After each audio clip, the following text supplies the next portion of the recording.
Captain Jake Morrison stood on the bridge of the UE's horizon, staring at the massive screen before him. 3 days ago, his ship had picked up strange signals from the Kepler 442 system. Now, as they moved closer to the source, he could see something. That made his heart race. Ships. Alien ships. "Captain, we're getting a response to our greeting signal," said Ryan Torres from his position at the communications desk. The young officer's voice shook slightly as he spoke. Jake took a deep breath. After 20 years in space, he had dreamed of this moment. First contact with an alien race. But now that it was happening, he felt the weight of responsibility on his shoulders.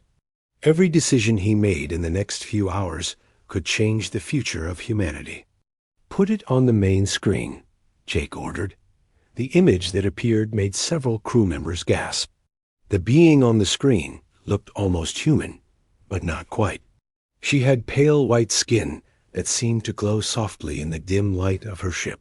Her hair was long and silver, flowing like water around her shoulders.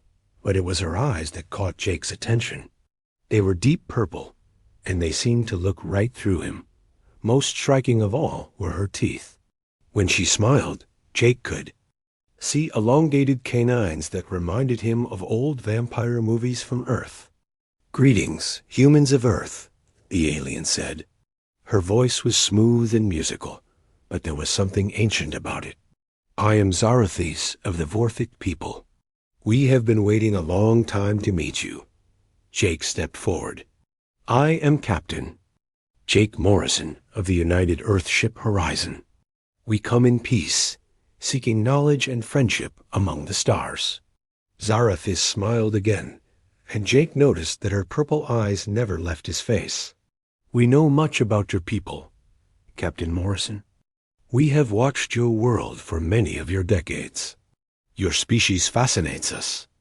Dr. Lisa Kane, the ship's expert on alien life, moved to stand beside Jake. She was a small woman with short brown hair and quick, intelligent eyes. "How long have you been observing Earth?" she asked. "Long enough to learn your languages." "Long enough to understand your nature. Long enough to know that you might be the answer to our greatest need," Zarathis replied. Jake felt a chill run down his spine. "What kind of need?" Before Zarathis could answer, the ship's security chief, Tony Mitchell, appeared at Jake's other side. Tony was a big man with suspicious eyes and a hand that always stayed near his weapon. "Captain, I'm reading some strange energy patterns from their ships. It's like nothing I've ever seen before." Zarathis seemed to hear Tony's words, despite the fact that his communication device was turned off. She turned her attention to the security chief. "Do not fear us, Tony Mitchell. We mean no harm to your people. But yes, we do use energy in ways that your science has not yet discovered." The fact that she knew Tony's name without being told made everyone on the bridge tense. Jake raised his hand to keep his crew calm. "Perhaps we should meet in person," Jake suggested. "You could come aboard our ship, or we could visit yours." "I would be honored to walk upon your vessel, Captain," Zarathis said. "But I must warn you. My people are different from yours in ways that might frighten you. We have been called many names by other races we have encountered. Some call us energy feeders. Others use a word from your own culture that might disturb you." "What word?" Dr. Kane asked. Zarathis paused for a moment. "Vampires." The bridge fell silent. Jake could hear the hum of the ship's engines and the quiet breathing of his crew. Finally, he spoke. "We are scientists and explorers, Zarathis. We judge by actions, not by names or appearances. You are welcome aboard the Horizon." "Thank you, Captain. I will bring 2 of my people with me. We will arrive in 1 of your hours." The screen went dark, and the bridge erupted in quiet conversation. Jake turned to his senior staff. "Lisa, I want you to prepare the main conference room. Tony, set up security, but keep it light. We don't want to seem hostile. Ryan, monitor all communications." I want to know if more of their ships arrive. Dr. Kane looked worried. Captain, the word vampire suggests they might feed on blood or life. Energy. We should be careful. I understand your concern, Lisa, but this is first contact. We have to take some risks. An hour later, Jake stood in the docking bay as a small alien craft attached to the horizon. The door opened with a soft hiss, and Zarathis stepped out. In person, she was even more striking than on the screen. She was tall, nearly as tall as Jake himself, and moved with a grace that seemed almost impossible. Behind her came two other. Vorthik. One was male, with the same pale skin and silver hair, but his eyes were golden instead of purple. The other was female, younger looking, with bright blue eyes that seemed to sparkle with curiosity. Captain Morrison, Zarathis said, walking directly to Jake. It is an honor to finally meet you in person. She extended her hand, and Jake took it. Her skin was cool to the touch, but not unpleasantly so. The moment their hands touched, Jake felt something strange. It was as if a door had opened in his mind, and for just a second, he could feel her emotions. There was hope there, and desperation, and something else he couldn't quite identify. The honor is mine, Jake replied, trying to hide his surprise. At the mental contact, Zarathis seemed to notice his reaction. Forgive me. My people naturally form brief mental connections when we touch. I should have warned you. It's all right, Jake said, though he wasn't sure it was. Please, let me introduce my senior staff. He introduced Dr. Kane, Tony Mitchell, Ryan Torres, and the ship's engineer, Amy Rodriguez. Each of the Vorthik greeted them politely, but Jake noticed that Zarathis' attention kept returning to him. They moved to the conference room, where Jake had arranged for a meal to be served. The Vorthik politely declined the food, saying they had different dietary needs. Tell us about your people, Dr. Kane said, pulling out her recording device. What is your homeworld like? The younger Vorthik female, who had introduced herself as Lyravin, spoke first. Our world is dying, Doctor. Kane, the magnetic field that protects our planet has been weakening for thousands of your years. The radiation from our sun now reaches the surface. Most of our people have already died. Jake felt his heart sink. How many of you are left? Perhaps 3,000, said the male Vorthik, whose name was Cathar. We have searched the galaxy for a new home, but we have found nothing suitable. Until now. Zarathis leaned forward, her purple eyes fixed on Jake.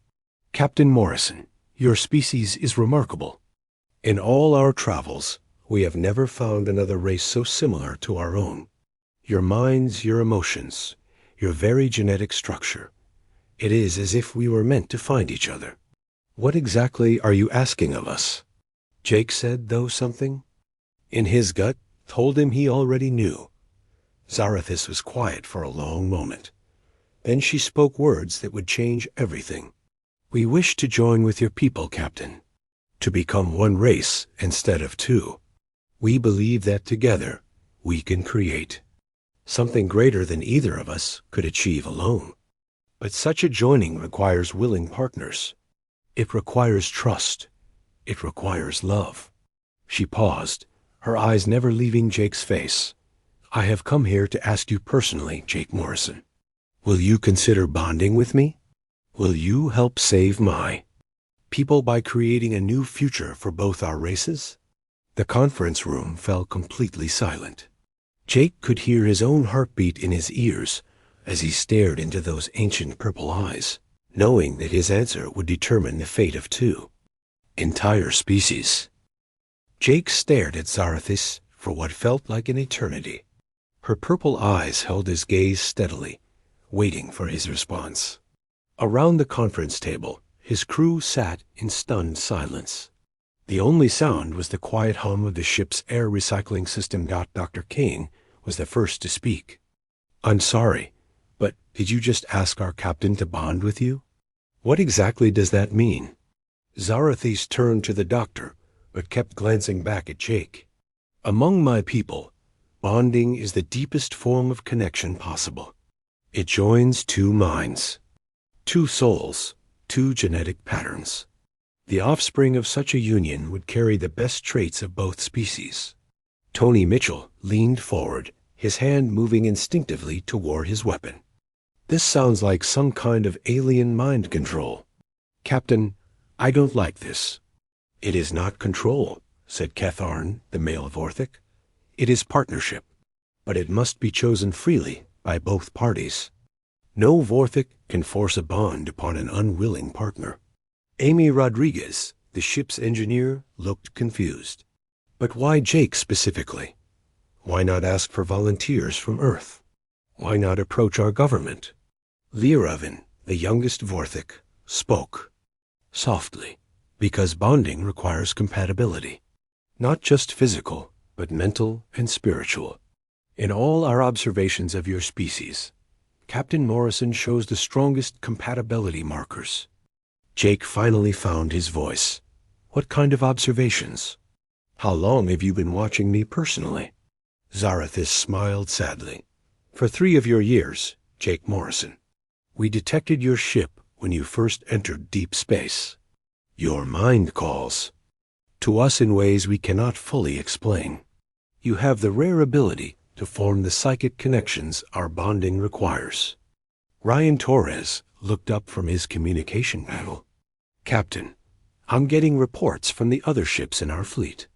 The Vorthic have made contact with them too, but they're only asking for formal diplomatic meetings. You're the only one they've made this kind of proposal to.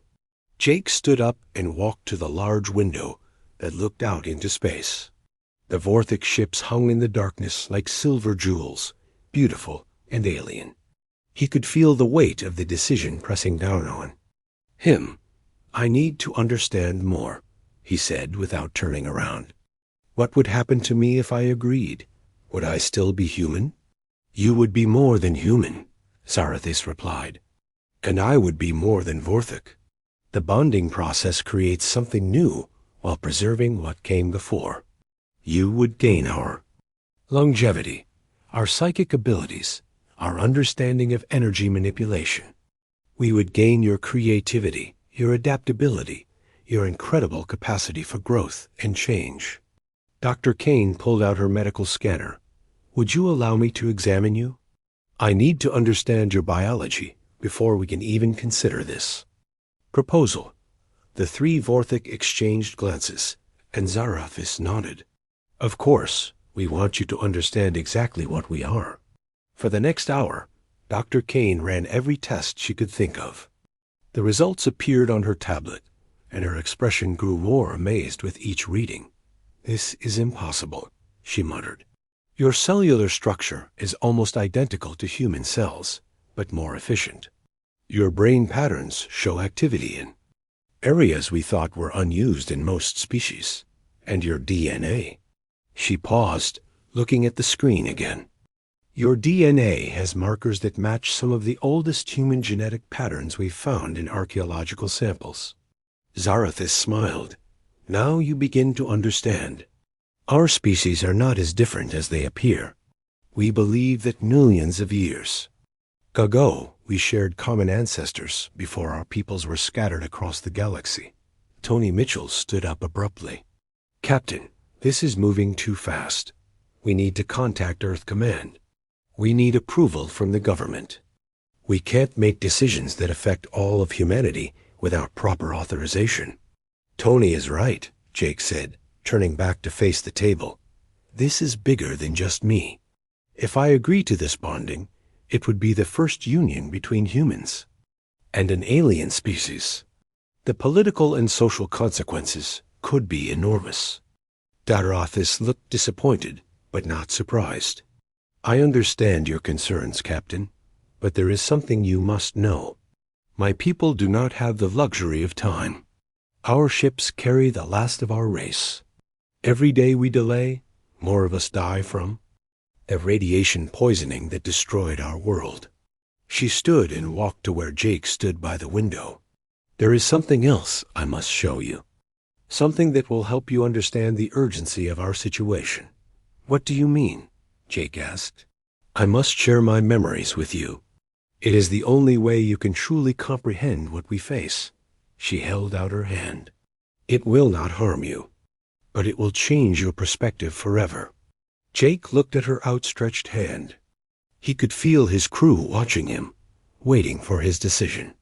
Dr. Kane looked worried. Tony looked angry.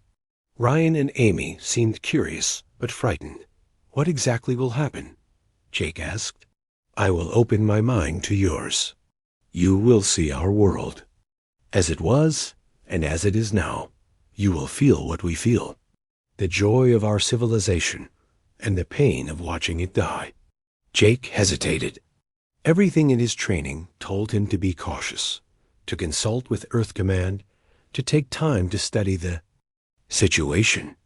But something deeper, something he couldn't name, urged him to trust this strange, beautiful alien woman. He took her hand. The moment their skin touched, the conference room disappeared. Jake found himself standing on a world unlike anything he had ever imagined. The sky was a deep purple, with 2 suns hanging like golden coins above crystal cities that stretched to the horizon. The buildings seemed to grow from the ground itself, twisting and curving in patterns that hurt to look at, but were somehow perfectly beautiful.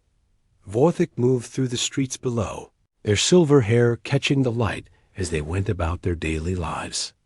Jake could feel their contentment, their connection to each other and to their world.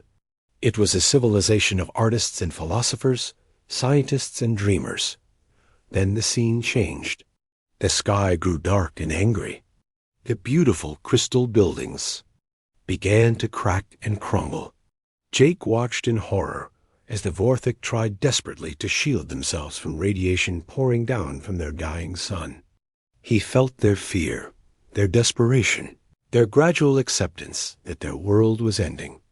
He saw the massive ships being built, the painful decisions about who would be saved and who would be left behind. He felt the grief of a people watching. Their entire history turned to dust. The vision shifted again, and Jake saw Earth from space. But he was seeing it through Vorthik eyes, with Vorthik understanding.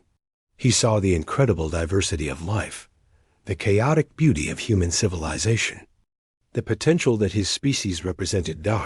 And then he saw himself through Zarathis's memories. He saw her watching him for years, studying his decisions, his compassion, his strength. He felt her growing hope that perhaps, in this human captain, her people might find salvation.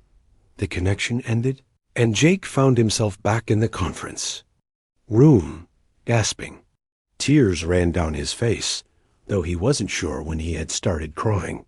Now you understand, Zarathis said softly. We do not ask this lightly, Jake Morrison. We ask because we must. Because without your help, the Vorthik will cease to exist within a generation. Jake looked around the table at his crew. They were staring at him with concern and confusion. Captain, Dr. Kane said carefully, are you all right? You've been standing there for almost 10 minutes without moving. Jake realized that the vision had lasted only seconds in real time, though it had felt like hours. He wiped his eyes and tried to compose himself. I need time to think, he said finally. And I need to consult with my crew and with Earth Command. Zarathis nodded. Of course, we will wait. But please remember, Captain, every day of delay costs lives among my people. The 3 Vorthik stood to leave. As they reached the door, Zarathis turned back. There is one more thing you should know, Jake Morrison. The bonding process is not just about saving my people. If our species join, the combined knowledge and abilities we would possess could change the galaxy itself. We could become something magnificent together. After they left, Jake slumped into his chair. His crew gathered around him, all talking at once. Captain, what happened when you touched her hand? Sir, we need to contact Earth immediately. Jake, are you sure you're okay? He held up his hand for silence. "I saw their world," he said quietly. "I saw what they've lost and what they're offering us in return." He looked at each of his crew members in turn. "I need your honest opinions. All of you. What do you think I should do?" The question hung in the air like a challenge, waiting for an answer that could change the future of two species. Jake spent the next 3 days thinking about Zarathi's proposal. He barely slept, barely ate, and spent most of his time staring out at the Vorthic ships that waited patiently in space. His crew noticed his distraction, but they gave him space to work through the decision. On the 4th morning, Dr. Kane knocked on his cabin door. When he opened it, she was holding a tablet full of data. "Jake, you need to see this," she said, walking into his room without waiting for permission. "I've been analyzing the medical scans I took of the Vorthic. The results are incredible." Jake rubbed his tired eyes and sat down at his small desk. "What did you find?" "Their biology isn't just similar to ours. It's too similar. The chances of two species evolving this way independently are almost zero." She showed him the genetic comparison charts on her tablet. "Look at this. Their base genetic code matches human DNA at a 97% level. That's closer than humans are to chimpanzees." "What does that mean?" Jake asked. "It means they're telling the truth about us having common ancestors." "But Jake, there's something else. Something that doesn't make sense." She swiped to another screen. "Their cellular structure shows signs of artificial enhancement. Someone or something modified their genetics millions of years ago." Jake frowned. "Modified how?" "Enhanced brain capacity, extended lifespan, improved physical abilities. It's like someone took a base species and made them better. And here's the strange part. The modifications were designed to be compatible with unenhanced versions of the young. Same base species." "You mean they were designed to be compatible with humans?" "That's exactly what I mean. Jake, I don't think we found each other by accident. I think someone planned this meeting millions of years ago." Before Jake could respond, his communication device buzzed. Ryan Torres's voice came through clearly. "Captain, we're receiving a message from Earth Command. Admiral Brooks wants to speak with you immediately." Jake sighed. He had been dreading this call. "Patch it through to my cabin, Ryan." A few moments later, Admiral Brooks's stern face appeared on Jake's wall screen. Behind him, Jake could see other military officials and scientists. "Captain Morrison, we've received your initial report about the alien contact. I have to say, we're very concerned about the proposal they've made to you." "I understand your concerns, Admiral. I share many of them myself." "Do you, Captain?" "Because from our perspective, it looks like you're considering putting yourself and potentially all of humanity at risk for the sake of an alien species we know nothing about." Dr. Kane stepped into view of the camera. "Admiral, if I may interrupt, my analysis shows that these aliens pose no direct threat to us. In fact, cooperation with them could benefit humanity enormously." Admiral Brooks looked skeptical. "Dr. Kane, these creatures call themselves vampires. They feed on energy from living beings. How is that not a threat?" "Because they don't need to harm anyone to feed," Dr. Kane replied. "From what I can tell, their energy needs can be met through willing emotional contact. It's more like sharing feelings than taking life force." "That's assuming they're telling us the truth," said another voice from Earth Command. Jake recognized Dr. Peterson, the head of xenobiology research on Earth. "Captain Morrison, we strongly advise against any kind of biological joining with these aliens until we can study them more thoroughly." Jake felt frustration building in his chest. "Dr. Peterson, they don't have time for extended study. Their people are dying while we debate." "That's not our problem, Captain," Admiral Brooks said firmly. "Our responsibility is to humanity first. We cannot risk the genetic integrity of our species based on the word of aliens we just met. The connection ended abruptly, leaving Jake staring at a blank screen. Dr. Kane put her hand on his shoulder. They're scared, Jake. It's understandable. But fear isn't always the best guide for making important decisions. That afternoon, Jake called a meeting with his senior staff. They gathered in the conference room where they had first met the Vorthik. Everyone looked tired and stressed. I want honest opinions from all of you, Jake began. Earth Command is against the bonding proposal. They want us to delay any decision until teams of scientists can come out here to study the Vorthik. That could take months or years. Tony Mitchell spoke first.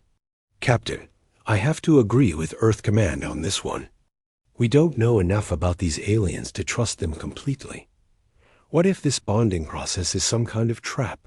Amy Rodriguez shook her head. Tony, I've been working with their engineers for the past few days. They've shown me technology that could revolutionize space travel. Their ships use something they call quantum energy manipulation.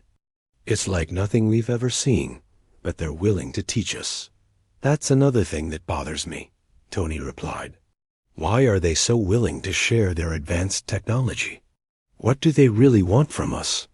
Ryan Torres had been quiet during most of the discussion, but now he leaned forward. I've been monitoring their communications. They're not hiding anything from us.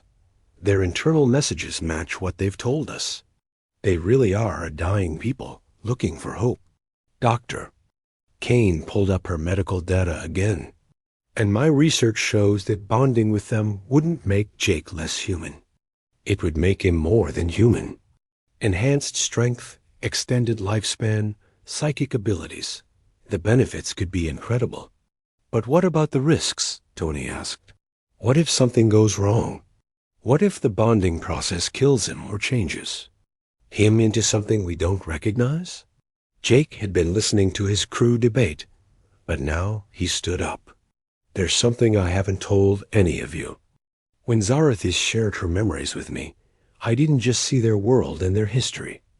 I felt their emotions. Their desperation is real. Their offer is genuine. He walked to the window and looked out at the Vorthik ships. But I also sensed something else. Hope. For the first time in generations, they have hope that their people might survive. And that hope is focused on us, on humanity.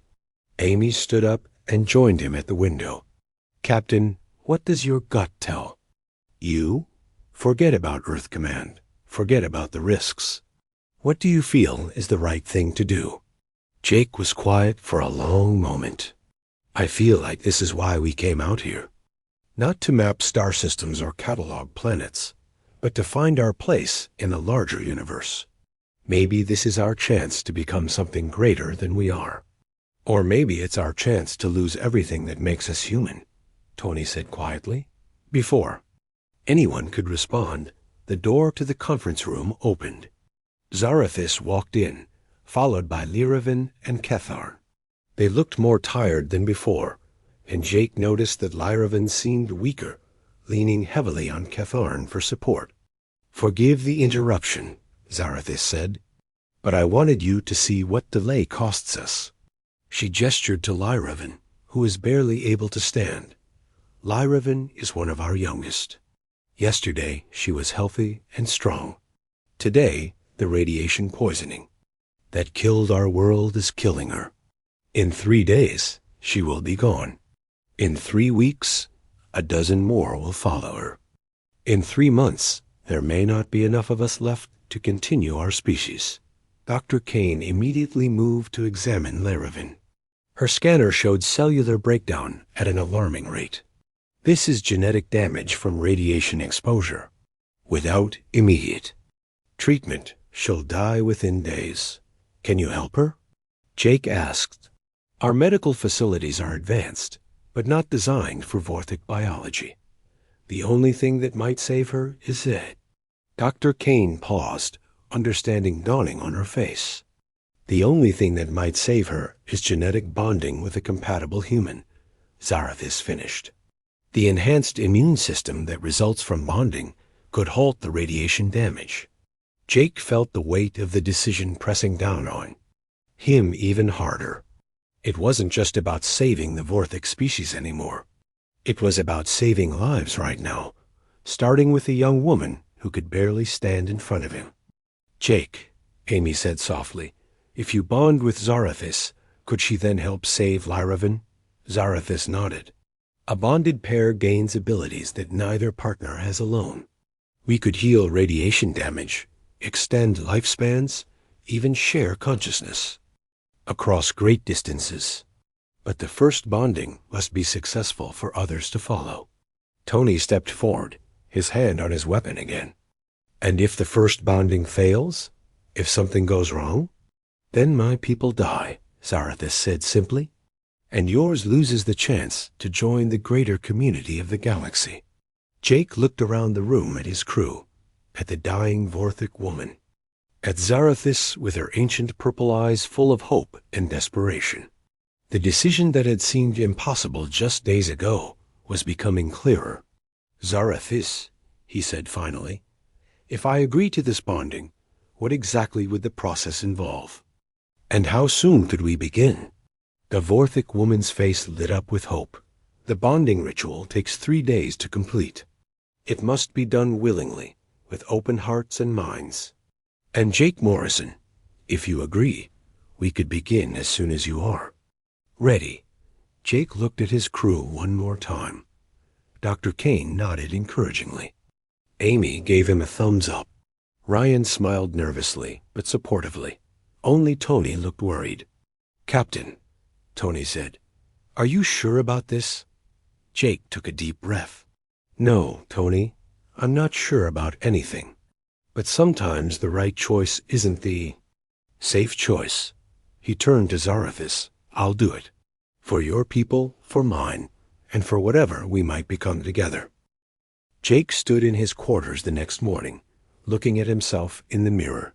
In a few hours, he would begin the bonding process with Zarathis. He tried to imagine what he might look like afterwards, what he might become. The face staring. Back at him looked tired but determined. A soft knock on his door interrupted his thoughts. "Come in," he called. Nicole Brooks entered the room. She was a communications officer from another ship in their small fleet, and for the past year, she and Jake had been growing closer. Her dark hair fell around her shoulders, and her green eyes looked worried. "Jake, I heard about your decision," she said quietly. "Is it true? Are you really going through with this bonding?" He nodded, unable to meet her eyes. "I have to, Nicole. You saw what's happening to Lyravan. The Vorthic are dying, and we might be their only hope." Nicole sat down on his small couch. "What about us, Jake? What about what we've been building together?" Jake finally looked at her. "I don't know what this bonding will do to me. I don't know if I'll still be the same person you care about." "That's exactly what I'm afraid of," she whispered. "I'm losing you to something I don't understand." Jake sat beside her and took her hand. "Nicole, this is bigger than just us. This could change the future of humanity. Or it could destroy the man I love," she replied, tears forming in her eyes. They sat in silence for a few minutes, both knowing that their relationship might end before it had really begun. Later that morning, Jake met with Dr. Kane in the medical bay. She had been preparing for the bonding process, trying to understand what would happen to Jake's body during the procedure. "I've set up monitors to track all your vital signs," she explained, showing him the various devices. "We don't know exactly what to expect, but I want to record everything. Are you worried?" Jake asked. Dr. Kane paused in her preparations. "Honestly, I'm terrified. We're about to witness something that has never happened before in human history. But I'm also excited. If this works, we'll learn more about human potential than we ever imagined." Zarathis entered the medical bay, followed by Kethorn. The Vorthic woman or a simple white robe that seemed to glow softly in the artificial light. Her purple eyes found Jake immediately. "Are you ready, Jake Morrison?" she asked. "As ready as I can be," he replied. "What exactly will happen during the bonding?" Catharn stepped forward. "The process has 3 stages. First, we establish a mental connection between your minds. This allows us to share thoughts and memories. Second, we align your energy patterns with ours. This is where the physical changes begin. Third, we join our genetic codes at the cellular level. This creates the permanent bond. How long does each stage take?" Dr. Kane asked, checking her equipment. "The first stage takes several hours," Zarathis explained. "The second stage happens quickly, but it can be painful as your body adapts. The third stage takes place over many hours as every cell in your body changes." Jake lay down on the medical bed. Dr. Kane attached monitors to his chest, arms, and head. The machines immediately began tracking his heartbeat, brain activity, and other vital signs. Zarathis sat in a chair beside the bed. "Jake, I want you to understand something before we begin. Once we start this process, there is no going back. You will be changed forever." "I understand," Jake said. "Let's begin." Zarathis placed her hand on Jake's forehead. Immediately, he felt the same sensation he had experienced in the conference room, but much stronger. It was as if his mind was expanding, making room for another consciousness. At first, it was overwhelming. Jake could feel Zarathis' thoughts mixing with his own. Her memories became his memories. Her emotions flowed through him like water. He saw her childhood on the dying Vorthic world, felt her grief as she watched her people suffer, experienced her desperate hope when they first discovered humanity. But gradually, Jake began to understand how to separate his thoughts from hers. Instead of drowning in her consciousness, he learned to swim alongside it. They were still 2 separate people, but they were connected in a way that went deeper than words. "The first stage is complete," Zarathis said, though Jake heard her, words both aloud and directly in his mind. "How do you feel?" "Different," Jake replied. "I can feel your presence in my thoughts, but I'm still me." Dr. Kane looked at her monitors with amazement. "Jake's brain activity has increased by 30%. He's showing patterns I've never seen before. Now comes the second stage," Catharn warned. "This will be more difficult." Zarathis pressed both hands to Jake's chest.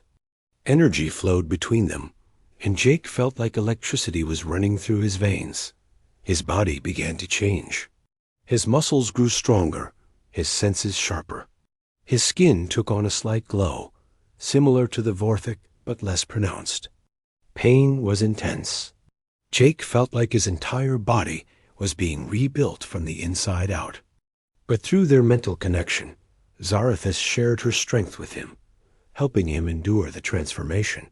"His cellular structure is changing," Dr. Kane reported, her voice full of wonder. "His immune system is becoming incredibly powerful. His muscle density is increasing. Even his brain is developing new neural pathways." The second stage lasted only 20 minutes, but it felt like hours to Jake. When it ended, he sat up on the medical bed. Everything looked different. Colors were brighter, sounds were clearer, and he could sense the emotions of everyone in the room. "The third stage will happen gradually over the next day," Zarathis explained. "Your genetic code will continue to adapt and change, but the hardest part is over." Jake stood up, marveling at how strong and energetic he felt. "Is it working? Am I really bonded with you now?" Zarathis smiled. "We are connected, Jake Morrison. We share thoughts, emotions, and abilities. But we are still ourselves." Dr. Kane ran new scans on Jake. "This is incredible. Jake, your DNA is changing before my eyes. You're developing Vorthic genetic markers while keeping your human ones. It's like you're becoming a bridge between 2 species." Over the next few hours, Jake discovered his new abilities. He could sense the emotions of people around him. He could share thoughts directly with Zarathis across great distances. Most importantly, he could manipulate energy in ways that seemed impossible. When Myervin was brought to the medical bay, barely conscious from radiation poisoning, Jake placed his hands on her. Energy flowed from him into her damaged cells, repairing the genetic damage and restoring her health. Within minutes, she was sitting up, looking stronger than she had in days. "It worked," Dr. Kane whispered. "Jake, you just healed radiation damage that should have been fatal." News of the successful bonding spread quickly through both fleets. Some of Jake's crew were amazed and excited. Others, like Tony Mischel, remained suspicious and worried. But when other crew members began volunteering for the bonding process, Jake realized that his decision had opened a door that could never be closed. Dr. Kane was the first to volunteer, eager to study the process from the inside. Ryan Torres followed, fascinated by the enhanced communication abilities bonding would provide. Even Nicole, despite her fears, eventually came to Jake and asked to be bonded with one of the younger Vorthik. "If this is what you've become," she said, "then I want to understand it. I want to be part of it." Within a week, 20 humans had undergone the bonding process. Each bonding was successful, creating human Vorthik pairs with incredible new abilities. They could heal injuries that would normally be fatal. They could communicate across vast distances without technology. They could manipulate energy to power their ships and equipment. But the most amazing discovery came when the first bonded children were born, just 3 months later. The pregnancy and development happened much faster than normal human reproduction, and the children that were born were unlike anything anyone had ever seen. The hybrid children had the physical strength of the Vorthik and the adaptability of humans. They could survive in environments that would kill either parent species. They seemed to understand complex mathematics and physics instinctively. Most remarkably, they could communicate telepathically not just with their bonded parents, but with each other and even with unbonded humans. And Vorthak. Stood in the nursery aboard the Horizon, holding his and Zarathis' daughter. Child had Jake's brown hair, but Zarathis' purple eyes. When she looked at him, Jake could feel her thoughts, simple but incredibly advanced for someone so young. "She's beautiful," Dr. Kane said, holding her own hybrid son. "Jake, these children are going to change everything." Zarathis entered the nursery, her face glowing with happiness. Through their bond, Jake could feel her joy at seeing their daughter healthy and strong. "What will we call her?" Jake asked. "Luna," Zarathis replied. "It means bridge in the old Vorthik language. She is the bridge between our peoples." As if understanding her name, baby Luna reached out with her tiny hand and touched Jake's face. In that moment, he felt a connection, not just to his daughter, but to all the hybrid children being born throughout the fleet. They were the future, the next step in the evolution of both species. "Jake," Dr. Kane said quietly, "I'm getting reports from Earth. They're not happy about what we've done here. Admiral Brooks is sending a fleet to investigate." Jake looked down at his daughter, then at Zarathis. Through their bond, he could sense her concern, but also her determination. 5 years had passed since the first bonding between Jake and Zarathis. The combined human and Vorthik fleet had found a new home on a moon, orbiting a gas giant in the Kepler 442 system. They called their settlement New Haven, and it had grown into something neither species could have built alone. Jake stood on the observation deck of the main colony building, watching his daughter Luna play with other hybrid children in the gardens below. At 5 years old, she was already showing abilities that amazed even the bonded adults. She could communicate telepathically with humans and Vorthik across the entire colony. She could manipulate energy to make plants grow faster or heal small. injuries on her friends. "The Earth fleet will arrive tomorrow," Zarathis said, joining Jake at the window. Even after 5 years of bonding, her presence in his mind still brought him comfort and strength. Jake nodded, feeling her concern through their connection. "Admiral Brooks has been sending increasingly hostile messages. He still believes we've been compromised by alien influence. Perhaps when he sees what we've accomplished here, he will understand," Zarathis replied, though her tone suggested she wasn't entirely hopeful. New Haven was indeed impressive. The colony buildings used a combination of human engineering and Vorthic energy manipulation to create structures that were both beautiful and incredibly efficient. The hybrid children had helped design much of the technology, their enhanced minds able to understand concepts that took adult humans and Vorthic years to learn. The agricultural areas produced food using methods that increased crop yields by 300% while actually improving the soil. The energy systems powered the entire colony using nothing but ambient cosmic radiation, converted into usable power through Vorthic techniques that the hybrids had helped perfect. Most importantly, the colony was completely peaceful. Human Vorthic, bonded pairs worked together on every project. Their children played and learned together, creating friendships that transcended species. Crime was virtually non-existent, partly because the telepathic abilities of the bonded made deception nearly impossible, but mostly because the enhanced empathy that came with bonding made everyone more considerate of others. Dr. Kane approached. Jake and Zarathis, carrying her own hybrid son on her hip. At 5 years old, Marcus was already helping his mother with advanced medical research. "Jake, we need to talk about the Earth fleet," she said. "My contacts back home tell me that Admiral Brooks is bringing weapons. He's convinced that we're no longer human and that we pose a threat to Earth." Jake felt anger rise in his chest, but Zarathis' calming presence helped him control it. "What kind of weapons?" "The new plasma cannons that Earth Defense has been developing. They're designed to destroy entire ships with a single shot."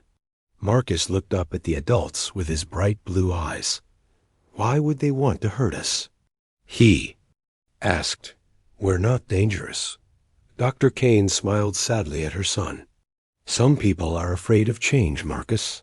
They don't understand that we're still human, just better." The next morning, Jake stood in the colony's main communication center as the young Earth fleet dropped out of hyperspace.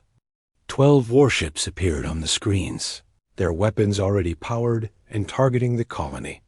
Admiral Brooks's face appeared on the main screen, his expression hard and unforgiving. Behind him, Jake could see other military officers, all looking tense and ready for battle. "Captain Morrison," Admiral Brooks said, his voice cold, "you and your people are hereby ordered to surrender yourselves for medical examination and debriefing. Any resistance will be met with force." Jake stepped forward, feeling the support of his bonded partner and the entire colony through the telepathic network they had developed.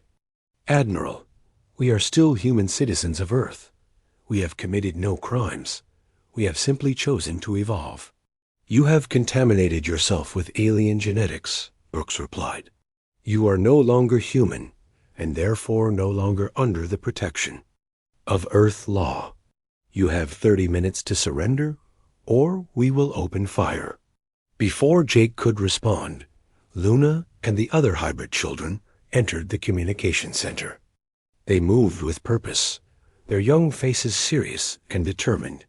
"Dad," Luna said, looking up at Jake with her purple eyes, "let us talk to them." Jake was about to refuse, but Zarathis placed her hand on his arm. "Trust them, Jake. They see things we cannot."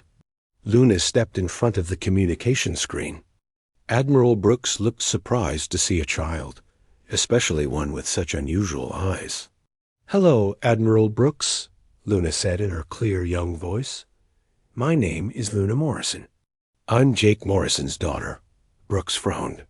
"Child, you need to step." Aside, this is a military matter. No, sir, Luna replied politely but firmly. This is about all of us. About humans and Vorthik and everyone who lives here. May I show you something? Before Brooks could answer, Luna reached out with her telepathic abilities. But instead of forcing a connection, she simply offered one. Jake felt the hybrid children joining their mental power together, creating a gentle invitation that even the unbonded humans on the Earth ships could sense. Admiral Brooks stumbled backward, his hand going to his head. What is this? It's not an attack, Luna explained. It's an invitation. We want you to see what we really are. One by one, the crew members of the Earth fleet began to feel the connection. They saw through the hybrid children's minds, experiencing the daily life of New Haven. They felt the joy of the bonded couples, the peace of the colony, the incredible advances in science and technology that the joining of the two species had made possible. They saw children learning to heal injuries with their minds, adults working together to solve problems that had puzzled scientists for generations, and families where love transcended species barriers. Most importantly, they felt the unchanged humanity at the core of every bonded person. Jake was still Jake, just enhanced. Dr. Kane was still the dedicated scientist she had always been, just with new abilities. They were all still fundamentally human, but they had become more than human. Admiral Brooks lowered his hand, his expression softening. I can feel it. You're still human, but you're also something else, something new. We're what humanity can become, Luna said simply. We're not replacing humans. We're showing them a new path. Jake stepped up beside his daughter. Admiral, we would like to invite you and your crews to visit the colony. See for yourself what we've built here. Talk to our people. Meet our children. Make your own decision about whether we're a threat or an opportunity. Brooks was quiet for a long moment, clearly struggling with what he had experienced. Finally, he nodded. Very well, Captain Norrison. We'll send down diplomatic teams, but our weapons remain charged until we're satisfied that you pose no threat to Earth. Over the next 3 days, hundreds of Earth personnel visited New Haven. They toured the facilities, met the bonded families, and played with the hybrid children.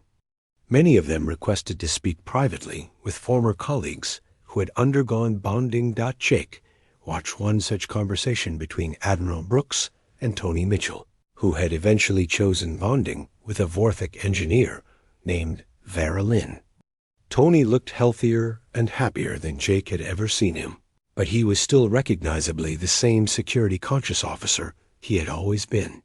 Tony, you still seem like yourself, Brooks admitted, but you're different, calmer, more confident. Tony smiled. I am myself, Admiral, just a better version. The bonding doesn't take away who you are. It adds to who you are. What about the children? They're so advanced. Are they still human? They're the best of both species, Tony replied. They have human creativity and adaptability, plus Vorthik wisdom and psychic abilities. They're going to solve problems we never even imagined. As if to prove his point, Marcus Kane and 2 other hybrid children approached them. They had been working on a project in the colony's research lab. Admiral Brooks, Marcus said politely, we've been studying your ship's engines. We think we can show you how to make them much more efficient. Brooks looked skeptical. You're 5 years old. Yes, sir. But we understand quantum mechanics intuitively. It's hard to explain, but we can see the energy patterns in your engines. With some small changes, you could travel twice as fast while using half the fuel. Within an hour, the hybrid children had shown the Earth engineers modifications that revolutionized their understanding of space travel. Similar breakthroughs happened in medicine, agriculture, and communication technology. By the end of the week, Admiral Brooks was a changed man. He stood before the colony assembly, human and Vorthik and hybrid children all gathered together. "I came here to arrest traitors," he said, his voice heavy with emotion. "Instead, I found the future of humanity. Captain Morrison, your people, have my apologies and my respect." He turned to address the entire assembly. "When I return to Earth, I will recommend that our government establish formal diplomatic relations with New Haven. We have much to learn from what you've accomplished." Here, Luna stood up from where she had been sitting with the other children. "Admiral Brooks, would you like to take some of us back to Earth with you? We could help explain to your people what we are and what we can do." Brooks smiled for the first time since arriving. "I think that would be an excellent idea, young lady,"